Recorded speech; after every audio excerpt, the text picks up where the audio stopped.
दोस्तों, उत्तर प्रदेश सरकार या यूं कहा जाए बाबा को बड़ी जोर की फटकार लगी है।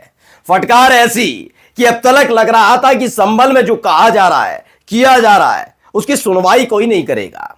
मेरठ के नाम पर, होली नमाज के नाम पर जो वो अपने उन तमाम अधिकारियों की पीठ थपथपा रहे हैं जो धर्म के आधार पर न केवल कार्रवाई करते हैं बल्कि उनके आशियाने को उनसे छीन लेते हैं, ऐसे लोगों के खिलाफ एक ऐसा बयान, एक ऐसी टिप्पणी, एक ऐसा आदेश, एक ऐसा फैसला सुप्रीम कोर्ट के दरवाजे से बाहर आया कि उत्तर प्रदेश के अंदर भूचाल आ गया है। यह पहले ही तय हो गया था कि आने वाले दिनों में योगी आदित्यनाथ की मुसीबत बढ़ने जा रही है। और देखिए, जो अखिलेश यादव ने कहा वो सच साबित होने जा रहा है। अब इस बात पर हैरान मत होइएगा कि आने वाले दिनों में बाबा की और टेंशन बढ़ जाए। नमस्कार, मैं हूं प्रज्वल गौतम और आप देख रहे हैं न्यूज सर्किल। आज की एक बड़ी खबर आपको बताने जा रहा हूं, पहले उस खबर को देख लीजिए। आज तक की यह खबर है, यूपी सरकार के बुलडोजर एक्शन पर सुप्रीम कोर्ट की फटकार, कहा जिनके घर गिराए उन्हें 10-10 लाख का हर्जाना दो।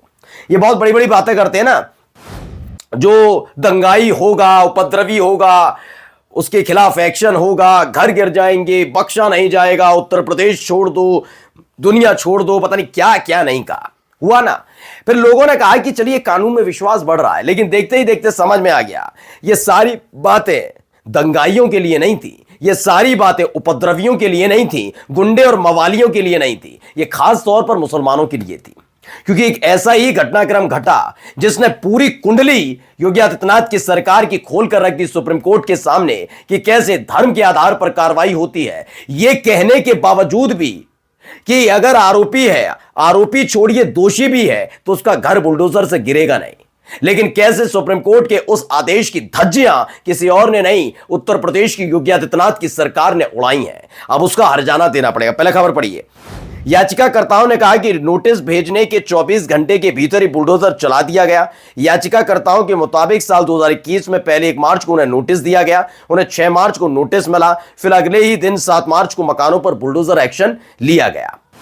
यह अपने आप में एक बहुत बड़ा मसला है। यह मसला कहां से जुड़ा है, जरा मैं भी आपको दिखाने और बताने जा रहा हूं, आप समझ जाएंगे कहां कैसे क्या पहुंचे थे।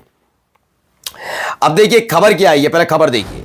उत्तर प्रदेश समेत देश भर में बुलडोजर एक्शन को लेकर सुप्रीम कोर्ट सख्त रवैया अपनाए हुए है। प्रयागराज में एक वकील, एक प्रोफेसर और 3 महिला याचिकाकर्ताओं के घरों को 2021 में बुलडोजर से ध्वस्त कर दिया गया था। कौन लोग हैं भी आप देखते ही समझ जाएंगे क्या हुआ था। इस मामले की सुनवाई करते हुए सुप्रीम कोर्ट ने मंगलवार को कहा कि घर गिराने की प्रक्रिया असंवैधानिक थी। कोर्ट ने कहा कि घर ध्वस्त करने की मनमानी प्रक्रिया नागरिक अधिकारों का असंवेदनशील तरीके से हनन है। इन सबको अब कहा गया, और कोर्ट ने कहा कि हमारी अंतरात्मा को झकझोरता है। राइट टू शेल्टर नाम की कोई भी चीज होती है, कोई चीज होती नहीं होती। इस सिलसिले में अदालत ने कहा कि नोटिस और अन्य समुचित प्रक्रिया नाम की भी कोई चीज होती है जिसका पालन नहीं हुआ। कोर्ट ने प्रयागराज विकास प्राधिकरण को आदेश दिया है कि 5 पीड़ितों को 10-10 लाख रुपए का हर्जाना दिया जाए।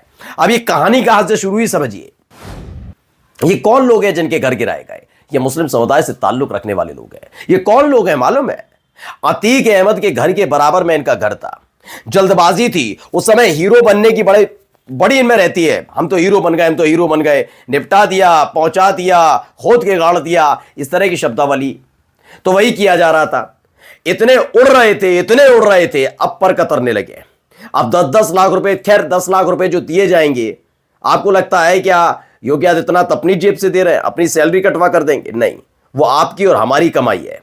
यानी इनको वोट भी दो और फिर जब इनके कारनामे उल्टे पड़ जाएं तो उसका हर्जाना भी हमारी जेब से जाता है। जो टैक्स पेयर का पैसा है ना, उसी वो सरकारी खजाने में जाता है और वही उठकर जाएगा सारा का सारा इन पीड़ितों के पास।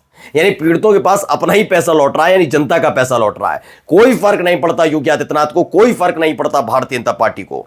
खैर, अब जरा मैं दिखाता हूं सिलसिलेवार तरीके से खेल क्या है, तो जरा समझिए क्या है। यूपी सरकार पर क्यों भड़का सुप्रीम कोर्ट, इसे समझिए।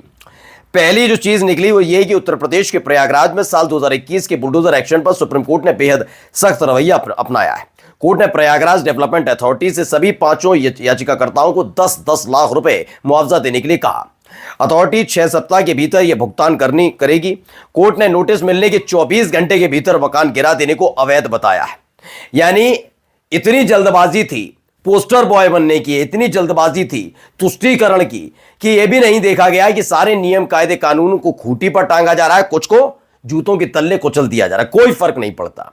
मैंने कहा ना, इनको फर्क इसलिए भी नहीं पड़ता क्योंकि इनको मालूम है अगर सही रहा तो लोग खुश हो जाएंगे, अगली बार वोट दे देंगे। गलत हुआ, फटकार पड़ी, तो अपनी जेब से थोड़ी ना पैसा जा रहा है। सरकारी खजाना किस लिए रखा है? इसी चीज के तो रखा है कि नेताओं की गलतियों का खामियाजा हम जैसे टैक्स पेयर भुगते हैं। आगे क्या है, जस्टिस अभय एस ओका और उज्जवल भुइयां की बेंच ने कहा यह मुआवजा इसलिए भी जरूरी है ताकि भविष्य में सरकारें बिना उचित प्रक्रिया के लोगों का मकान गिराने से परहेज करें। लेकिन किस सवाल उठता है, क्या इनसे इनकी मनमानी रुक जाएगी? क्योंकि सुप्रीम कोर्ट तो इससे पहले यह भी कह चुका है कि आरोपी हो या फिर दोषी, दोनों की ही स्थिति में आप देखिए मकान नहीं गिरना चाहिए, उनका आशियाना नहीं छिनना चाहिए। लेकिन कोई घटना होती है उसके बाद इन अधिकारियों को, मैं तो खुलकर कहता हूं पूरी जिम्मेदारी के साथ, ये नाकारापन है इन अधिकारियों का, तब इन्हें याद आता है ये तो अरे अरे अरे ये तो आरोपी का घर तो अवैध बना हुआ, तब याद आता है। इतने दिनों से अवैध होता है, अतिक्रमण होता है, ये सोए पड़े रहते हैं, इन्हें फर्क नहीं पड़ता क्योंकि महीने की पहली तारीख को पगार आती है तो उसे डकार के बैठ जाते हैं। इन्हें तब याद नहीं आता वो अतिक्रमण है, अवैध है, तो इनका नाकारापन है। लेकिन जैसे ही कुछ होता है और उसमें मुस्लिम समुदाय दिखता है तो उन्हें याद आता है ये अवैध कर रखा है, अवैध बिल्डिंग बन रही है, ये मंजिल अवैध है, ये अतिक्रमण है, तब याद आता है। तो ऐसे अधिकारियों पर कार्रवाई होनी चाहिए। मैं ये नहीं कह रहा कि अवैध चीजों पर कार्रवाई ना हो, अतिक्रमण पर कार्रवाई ना हो, लेकिन तभी क्यों याद आता है जब कोई घटना घटने के बाद और आरोपी के घर को अवैध बताकर क्यों तोड़ा जाता है, क्यों होता है, तभी क्यों याद आती है। ऐसे अधिकारियों के खिलाफ क्यों नहीं कार्रवाई होनी चाहिए जो घटना होने के बाद सिर्फ अपनी कार्रवाई को सही दिखाने के लिए अवैध का चस्पा चिपका देते हैं उस पर कि चिप्पी चिपका करके अवैध है भैया, कार्रवाई होगी।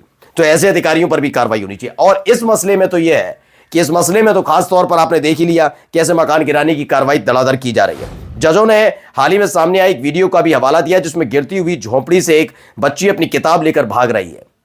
यह भी यकीन नहीं मानेंगे भारतीय जनता पार्टी के सरकार में ही हुआ। उन्होंने कहा कि अलग अलग रूप से ऐसी घटनाएं हर जगह देखने को मिल रही हैं। 7 मार्च 2021 को हुई इस कार्रवाई में वकील जुल्फिकार हैदर, नाम पढ़ते जाइएगा, प्रोफेसर अली अहमद समेत कुल 5 लोगों के मकान गिराए गए थे, सारे मुस्लिम थे। खास बात देखिए, हिंदू नहीं था।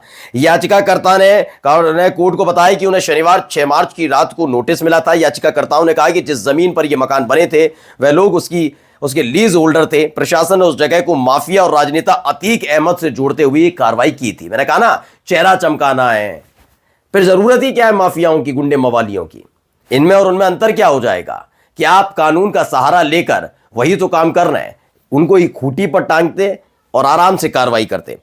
इससे पहले इलाहाबाद हाईकोर्ट ने याचिका खारिज कर दी थी। हाईकोर्ट ने राज्य सरकार के इस बयान को रिकॉर्ड कर लिया था कि भूमि नजूल लैंड थी, उसे सार्वजनिक कार्यों के लिए इस्तेमाल किया जाना था। साल 1906 से जारी लीज 1996 में खत्म हो चुकी थी। याचिकाकर्ताओं ने लीज होल्ड को फ्री होल्ड करने का आवेदन दिया था। उन आवेदनों को 2015 और 2019 में खारिज किया जा चुका है। ऐसे बुलडोजर कार्रवाई के जरिए अवैध कब्जे को हटाया गया था। जजों ने इस तरह की कार्रवाई को अंतरात्मा को झकझोर देने वाला बताया। उन्होंने कहा कि संविधान का अनुच्छेद 21 हर नागरिक को सम्मान से जीवन का अधिकार देता है, आवास का अधिकार उसका एक अभिन्न हिस्सा है। लेकिन वही देने से तो कतरा रहे हैं, वही तो देना नहीं है, खासकर मुसलमानों को। नमस्कार।